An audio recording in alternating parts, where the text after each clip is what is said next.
everybody, I'm Jeff Bower. And I'm Joey Marino. Welcome back to Actor Chats. This week we have the second part of our chat with Stephen Book. Stephen Book is a famous, world-renowned acting teacher whose students include William Hurt, Rita Moreno, Val Kilmer, the beautiful, the talented, Maura Tierney, George Carlin, David Boreanaz, Sanaa Lathan, and many others just as famous.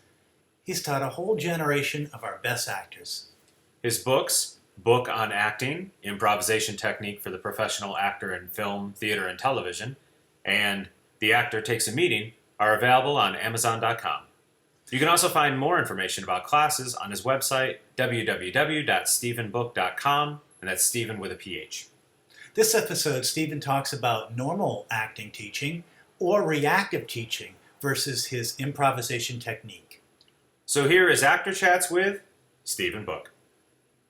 It's around 1985, no longer at Poland, and the only teaching I'm doing is USC. And some of my former students from Juilliard are now out here, they're doing well, and they're bugging me to teach classes here. Okay. So I go, okay, where am I going to get students? Nobody knows me out here. So one of these people says, well, look, I'm on Days of Our Lives. I'll supply you with, 6, 8, 10, whatever. Well, get as many as you can, and let's let the word get out. And so I think there were about 5 or 6 came from Days of Our Lives, and other people came out of the woodwork. And that's when I started the Stephen Book Acting Workshop. Very good. In 1985, and I called that group 1. I didn't know where it was going to go to. And what's happening simultaneously to all of this is my angle on the theater games and on Spolin is changing. It started changing way back at Stanford, and I really got into it at USC. I'm no longer interested in improv theater. And while I'm losing interest in it, the whole world is gaining interest in it. Yeah. You know, the groundlings are coming into existence. Yes. And IO. All this stuff is starting to happen. I'm losing. I did that back at Stanford. You know, I did it every Saturday night for 3 years, and it was 100% improvised, every performance, which you don't see too much of in the improv community. They're mostly doing sketches that were developed improvisationally. So my interest is becoming the use of the work in directing plays that have been written, traditional plays, whether it's Shakespeare or David Mamet or whatever. And I'm working on that at USC, and when I start my classes here at the Stephen Book Workshop, that's what I'm working on. And so I leave USC in '91 when I realized that I don't need it. I'm now teaching 3 groups a week at the Stephen Book Acting Workshop. I rented a space, and I've got a studio. Where was the first space? First space is what's now known as the first Upright Citizens Brigade Theater on Franklin Avenue. No way. It was an audio-video post house, that space. When I went to them, I lived in the neighborhood, and I just rented it a couple of nights a week. So, and I changed the first few years. I tried this space, that space, and ultimately settled on a space where I stayed for 10 years, and then moved to another space for another 11 years, and recently moved again. So in '85, I started the Stephen Book Workshop. In '91, I don't need USC anymore. I'm making plenty of money from the Stephen Book Workshop, and I still need USC anymore. And they were changing administrations, and I mean, Houseman is long gone, and there's a chairman who's a pain in the ass now, and I didn't enjoy working for him. Fuck it, I'm gone. And the work's changing too. As you're bringing Viola's work, you're shifting it in another direction. And I'm continually working on the use of improvisation in scripted and memorized performances. bingo! I love that. That's what hooked my interest. And that was just a revolutionary idea, I think. So in 91, I leave USC, and the only teaching I'm doing is at my workshop. And I'm always running 3 groups at a time, a different one on a different night of the week, and I start each group like a year later than the previous group. And that's where I really develop the work, and as a body of work, how I'm teaching, what I'm doing. And then, so that's what I do primarily, and I'm not looking for directing gigs. I've become a creative consultant because people are asking me to help them on this and that. And I'm doing a lot of private coaching for movies and television. And in 2002, my first book comes out, which is really this whole technique that I have developed about how to apply improvisation to scripted and memorized lines. So I have this book right here, and it's called Book on Acting, Improvisation Technique for the Professional Actor in Film, Theater, Television, a new technique for improvising performances with scripted and memorized lines. And next to it, I have one in Polish, which Amazing. it is, and it's got a great cover to it, and we should just get the book. Yes, I became an international author when this Polish publishing company approached my publisher and said they wanted to buy the rights to translate and publish Book on Acting in Poland. And so I'm in Poland. I heard you can't walk the streets in Poland. Is that true? I beg your pardon? You can't walk the streets in Poland. I've You're never so been big. there. Oh, don't do it. You're going I to be wouldn't mobbed. know. I guess I'd like to talk a bit about this book, traditional acting and improvisation technique. What's the difference? How are they different? Traditional acting, there's no official definition for traditional acting. Here's how I refer to it. Traditional acting is based on late Stanislavski, as filtered through lots of teachers, which is essentially playing actions. And the actions are always verbs. I would reduce it this way. You think this is traditional acting. This is what I don't teach, but I respect immensely. Everybody uses this. Some not so effectively. That is the problem. That's the problem. Yeah. And it's not taught easily. You define what your problem in the scene is as a character. Yes. And the problem is always stated as a want or a need or a desire.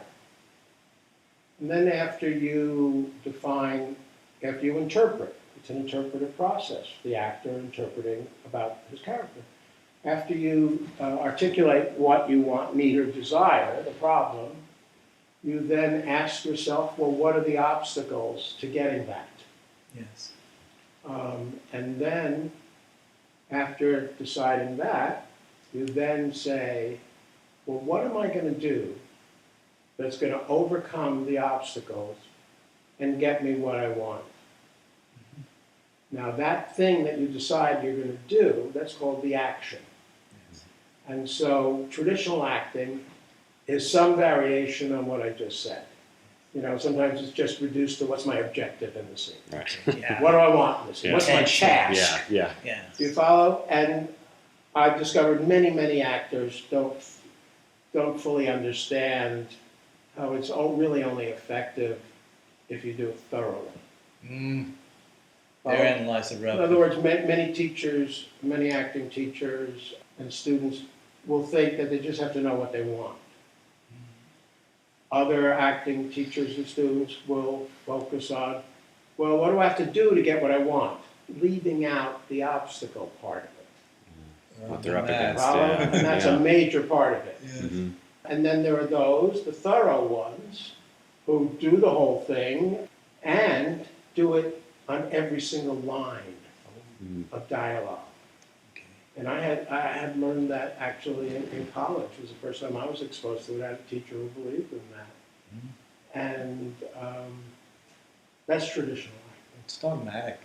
I don't know that it's dogmatic, it's a methodology. It's a methodology. It's a methodology, and it depends on how the actor learns it. Do they learn it from somebody who learned it from somebody who learned it from somebody who learned it from Stanislavski? Or did they learn it from somebody who learned it from somebody who learned it from Uta Hagen? Right. Or did they learn it from somebody who learned it from somebody who learned it from, Sandy Meisner, which is a separate kind of traditional acting? So it's almost like this watered down version, right? Because it's getting passed almost telephone wise, right?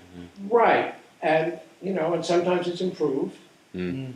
One of the teachers along the way maybe finds a new insight into it or how to teach it better or something. But that's pretty much what I refer to as traditional acting, which I don't teach. And You can go anywhere to find that. That's what everybody teaches. Yeah. Improvisation technique Yeah. is what? It doesn't take the what I want approach. It doesn't take the objective approach. Yes. First of all, it's all about spontaneity.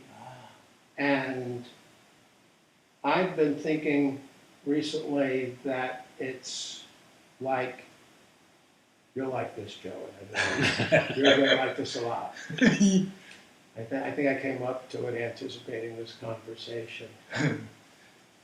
Improvisation technique is like jazz and basketball. Ah, yes!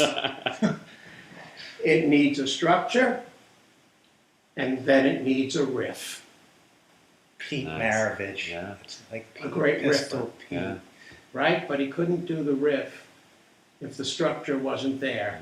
Yeah. The basic Yes. plays that you run. Fundamentals. Do you follow? Yeah. You have a pick and roll, and then maybe something happens that stops the roll from going all the way to the hoop, Yes.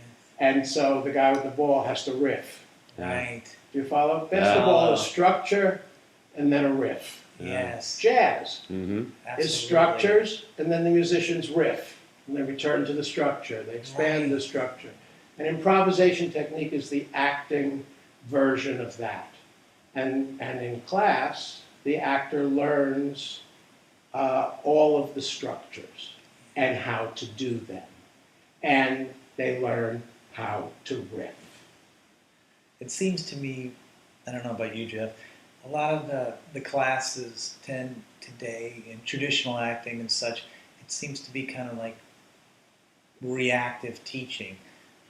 All traditional acting is taught in the same way. Mm. And that same way is reactive. What does reactive mean? It means the students do something, the teacher watches it, and the teacher reacts to what they did. For instance, you got two students, Joe and Mary, doing a scene from Night of the Iguana. Mm. And the teacher is sitting there with the other students, watching the scene. The teacher is mentally or writing down notes on what's wrong with the scene, and that's what they're going to teach. For instance, they're watching the scene and they go, these two actors, they're not doing the subtext. Right. This is an example, a Yes. hypothetical of one of the many things that a teacher might see that's limited Yes. in a student's performance. So then the scene is over, the teacher leads a critique, which I'm also against, but this is how it's done. Mm-hmm. And in some classes, the students get to critique, followed by the teacher. In other classes, students aren't allowed to critique, but the Yeah. teacher critiques. And the critique is this teacher's reaction to what the students did. Mm-hmm. That's reactive teaching. And I have a real problem with reactive teaching. And improvisation technique is taught in a completely opposite way. I'll Okay. get to that. The teacher will say, well, you guys weren't playing the subtext of the scene. Right, because that's what they were working on. Even if they weren't working on Mm-hmm. it. They're bringing in a scene to acting class. Right. And the teacher is going to discern what's wrong with the scene. Okay. And then the teacher is going to make that the subject of the critique. Mm. And the teacher then makes that the learning device or the subject of what all are learning by piggybacking on the two students who are on the floor. Right. And if the teacher has no intention of the class piggybacking, then the teacher should be shocked. Because then what about the rest of the students? Right. What the Yes. hell are they paying for and sitting there? right? Mm-hmm. Now, I suggest that the rest of the students aren't learning anything anyway, but I'll get to that. Let me Okay. work my way around here. Sure. So the teacher will then teach subtext to these two students. Mhm. You know, however that teacher teaches subtext. You know, she'll get them to talk about the given circumstances, Yeah. and what does this one want, and what's in the way of it, and isn't there something else going on right now that they're just choosing not to talk about? Mhm. Each teacher will approach that In in a their different own way, way. with the goal being the students learn how to play subtext. Yes. Right? And supposedly the rest of the class is learning this as well. I don't think they're learning dick. Right. I'll explain that too. Okay. Now the problem with this is that they spend this whole class, and maybe they spend 2 hours, on Joe and Mary learning subtext. And they then do the scene again, and the scene is now infused with subtext, Yeah. and the scene is obviously better. Okay. And voila, and everybody goes home a happy camper. That Joe and Mary, wow, I learned a new technique, a new technical thing called subtext. Yes. Or maybe I thought I knew it in the past, but I realized I didn't really know it, and now I've got it. The next day, Mary's a regular on Days of Our Lives. Okay. And she goes in, and an hour before she's going to shoot her scene, they run in and they hand her sides. And they say, listen, they rewrote the scene. So this is the new scene. Well, she's got an hour to memorize it, and she grabs whoever her scene mate is in the scene, and they're in the hallway. Let's run it a few times, you know, because there's no rehearsal in soap opera. Yes. And they go out onto the set when they get called in, and they do the scene. Now cut to the booth. And in the booth, you got the producer and the director. And the producer is pulling her hair out as she says to the director, what the hell is that actress doing? Doesn't she know this scene is all about subtext? Didn't you work with her? The director goes, work with her? We have no time to rehearse. You know, and the producer goes, God, we gotta get rid of this actress. This scene is all about subtext, and she's not doing it at all. Now, this is the same actress who the night before learned all about subtext on Night of the Iguana in a reactively taught class. Yes. Now, how is it the next day on Days of Our Lives, it goes right past her, it goes right over her head. She can't even recognize that there's subtext in her scene, much less do it. The reason is this. Doing a scene in an acting class, in its own way, is just like a Broadway show. How so? One day, you're walking down the street in New York, you don't have a job. Okay? And this would be the equivalent of the actor in the acting class, who is not assigned to any scenes, they're just showing up. So, one night at the end of class, Joe goes up to Mary and says, Mary, I want to do a scene, and I want to do it with you. How about we sign up for next month, we go and we do a scene on July 20th, whatever. Right. And she goes, okay. Now that's the equivalent of the actor walking down the street on Broadway who doesn't have a job and his phone rings and it's his agent, you got a job. Okay, now stay with me and you'll see Yes. how this makes sense. You got a job. Right. Okay, all of a sudden, I don't have something to do. Mary, before Joe invites her to do a scene, the actor on Broadway before he gets the phone call. Now I got something to do. I got a scene to do in a month. I go into rehearsal next week. So Joe says to Mary, let's meet at Starbucks, 11 a.m. Saturday. You bring some scenes you want to do. I'll bring some scenes I want to do, and we'll pick a scene. So they meet, and they read scenes with each other, and they pick Night of the Iguana. Right. Okay? Now, Mary has a part. She's going to play Maxine in Night of the Iguana. And she goes up on July 28th. The actor on Broadway got the job, got the part. Opening night is in 6 weeks or 5 weeks. Now both coasts go into rehearsal. Joe and Mary start rehearsing. We're assuming Joe and Mary are fine professional actors in a fine professional acting class. Big assumption on my part. Yes, yeah. But that's what we're doing, okay? Joe and Mary go into rehearsal for their scene. Maybe they work 2 or 3 times a week for an hour, hour and a half each. Our actor in New York is working 5, 6 days a week, full time, in rehearsals. Rehearsal period ends, right? And what happens next? When a rehearsal period ends, it's opening night, right? Well, for Joe and Mary, it's July 28th. They're going to do their scene in a half hour. For the actors in New York, it's opening night. Yeah. And the actors on both coasts are nervous. You've been in an acting class when someone's going to do a scene. Hey, buddy, you got a cigarette for me? No, don't talk to me. I'm doing a scene. I'm getting ready. I'm getting into character. I'll see you after the scene. I'm relaxing. Right. You got it, Joey. I'm relaxing. And in New York, it's before opening night. It's backstage. Everybody's nervous, right? So the curtain goes up. They do the scene in class. The performance on Broadway starts.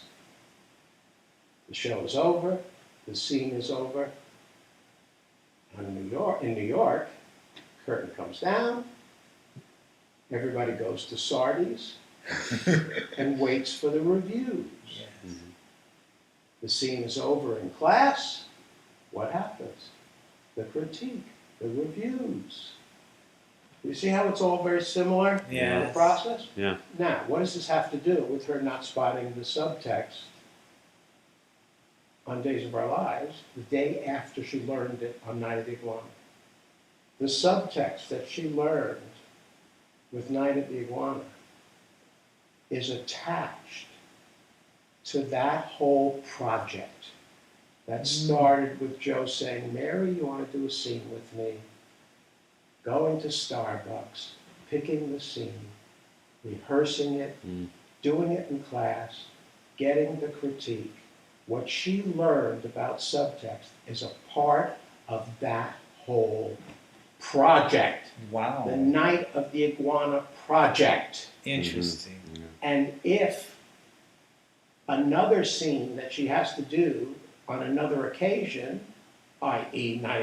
Days of Our Lives, the next day, if that scene doesn't happen to greatly resemble the script of Night of the Iguana, where she learned subtext, she's not going to see it. And let's talk about the rest of the class. What are they doing right now? Already said they've left the room thinking they learned subtext. Are they looking at their iPhones? Bullshit. The rest of the class, when Joe and Mary were being taught subtext with Night of the Iguana, the rest of the class was informed about subtext. Okay. They didn't learn it. When you're informed about something, it's all mental. Yes. You can go to a musical rehearsal or a musical theater class or a dance class. Yeah, like a dance class. And be sitting in the class while somebody is taught how to do kicks. Now, when you're just sitting there watching, you're being informed about kicks. How high they have to go, where the tension has to be, where the release has to be, whatever they do with teaching and learning kicks. But at the end of that class, if the people in the audience didn't get up and practice and do the kicks, have they learned kicks? No, they were informed. Yeah. Well, the people who piggybacked on the Night of the Iguana subtext work, they were informed about subtext on Night of the Iguana, and maybe, depending on the teacher, more about how subtext is applicable in many, many more places than just Night of the Iguana. But they're still only informed. They didn't get up and practice and do it at all. Joe and Mary at least had the experiential learning of subtext as they applied it to Night of the Iguana. Sure. But informed doesn't mean you get up and do it. And so that's why the rest of in a reactively taught class, the two people who are being reacted to by the teacher, they have a shot at learning it Yes. for that scene. But an even lesser shot of learning it as a technical device applicable in other occasions of acting. And I suggest that the rest of the class, they don't even learn it at all. They're I always informed thought about it. that name, subtext, when you first hear it, it sounds like this magical thing, but it's very ephemeral, because it's a thought, like, oh, subtext, sounds interesting. Well, subtext is very simply when a scene is about more than it's about. Right. Right. Now you have to learn to discern what the subtext is. Yeah. Then you have to learn how to play it so that it informs the text. It informs how you say the text. It informs how you behave while saying the text.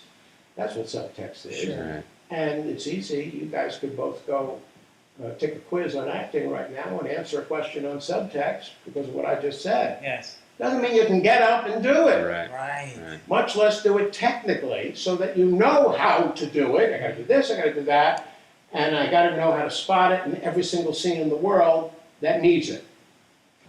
I don't do that. I don't teach reactively. Right. Instead of waiting to see what a student needs based on a scene that they put together and bring in, and then that's what I teach. And everybody else maybe is informed about it if they don't know about it, and maybe I get the two people to do it on their scene. I don't do that. I teach a curriculum. Okay. I decide when it's time to learn subtext. Ah. I don't wait for some scene to be missing it before I choose to write a prescription for that. Yes. I decide when it's time to learn subtext, and because we're working improvisationally, it's taught so that everybody learns how to do it. Everybody gets up and does the kicks. We'll do at the very beginning of it, let's say we do an improv where the structure of the improv is designed by me to elicit subtextual acting, improvisationally. Yes. And we divide the room up into groups, teams. And so let's say there's 20 people in the class, and we want 4 people in a scene. So that means there's going to be 5 teams of 4. And each one is going to do the same structure. But because each one's doing an improv with different, they're still getting to choose. They'll have 10 seconds before they're going to go on. They get to choose to guarantee the improv. Who they are, I'll use spoken vocabulary. Who they are, what they're doing in the scene, and where the scene's taking place. And what would you use just to clarify? I call it character, activity, and location. Okay. But it means who, what, and where. All right. Okay, so every scene is going to be different because they all have a different who, what, and where. But they're all doing the same structure that I provide. Yes. And that structure is guaranteed to produce subtextual acting. And everybody has to And participate. everybody does Right. it. Yeah, there's no volunteer, you Right. don't volunteer. So everybody in class, there's no sitting this out. Right. No, nobody's ever Yeah. allowed to sit out anything in my classes. So that concludes the second part of our chat with Stephen Book. Acting is doing, and there's always more to do. I love it. Love that quote. Be sure to tune in next segment when Stephen Book talks about the importance of spontaneity and how to use his improvisation technique for film and television. This has been Actor Chats with Stephen Book.